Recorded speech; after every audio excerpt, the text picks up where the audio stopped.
On est à Paris, devant l'ambassade de Chine. Parce que depuis 14 ans maintenant, donc depuis 99 en Chine, les gens qui pratiquent la méditation Falun Gong, comme vous voyez là, sont arrêtés, torturés. Donc Falun, c'est la roue de la loi. Et Da c'est grand, et Fa, c'est la loi, donc c'est la grande loi. Donc en fait, c'est la grande loi de l'univers. Le Falun Gong est une discipline qui ressemble un petit peu à un Qigong ou un yoga chinois, on pourrait dire. Ce sont des exercices, des positions un peu lentes qui font circuler les énergies dans le corps. On reste calme, on est proche de la terre. Et la terre, c'est la vie aussi. Et le Falun Dafa, c'est une croyance aussi, c'est une pratique spiritualité de l'école de Bouddha. Qui enseigne les trois valeurs, l'authenticité, la bienveillance, la tolérance, sont des valeurs traditionnelles. Avec la révolution culturelle et toutes les répressions politiques qu'il y a eu, les Chinois avaient une soif de retrouver leur tradition. J'ai obtenu cette méthode en France.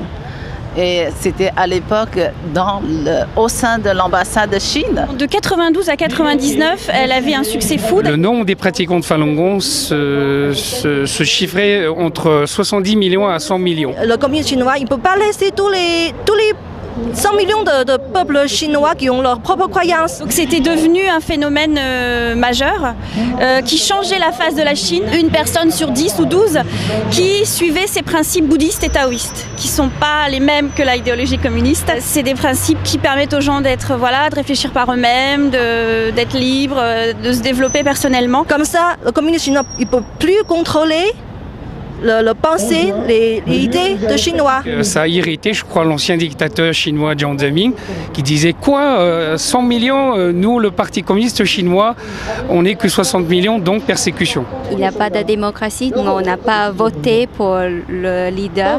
L'État voit comme si une menace, donc c'est pour juste sécuriser leur pouvoir. Les livres, vidéos, cassettes de Falun Gong ont été confisquées et détruites à grande échelle.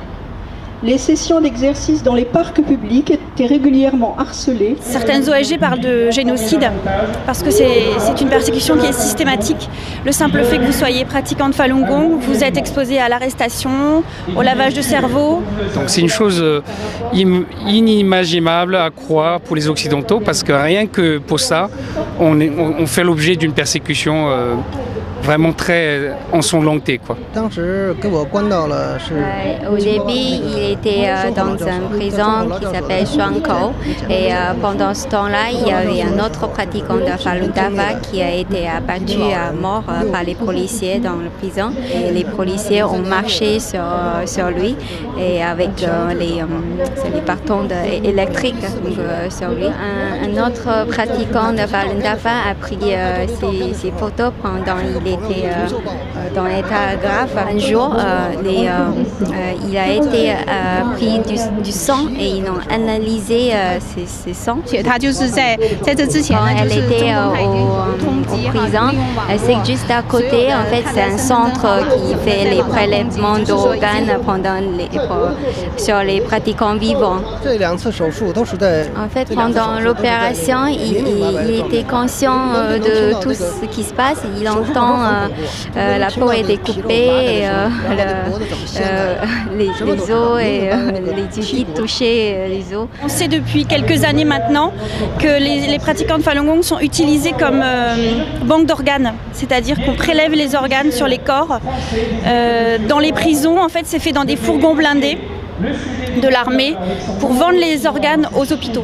Près de 3650 décès de pratiquants de Falun Gong sous les coups et la torture ont été vérifiés. On pense que pas moins d'1 million sont encore illégalement détenus dans les camps de travail à travers toute la Chine. Les pratiquants de Falun Gong en Chine aujourd'hui parviennent à rester pacifiques et à rien demander. Ils demandent juste le droit de pratiquer leurs exercices. Vraiment pas un problème politique, c'est vraiment un problème de droit le plus essentiel, le droit de vivre. Les pratiquants, on ne touche pas politique. Tout le monde sait, le politique dans le monde entier, je suis désolée de dire que c'est le plus sale métier du monde. Si la persécution n'est pas finie, en Chine, on sera là encore devant l'ambassade.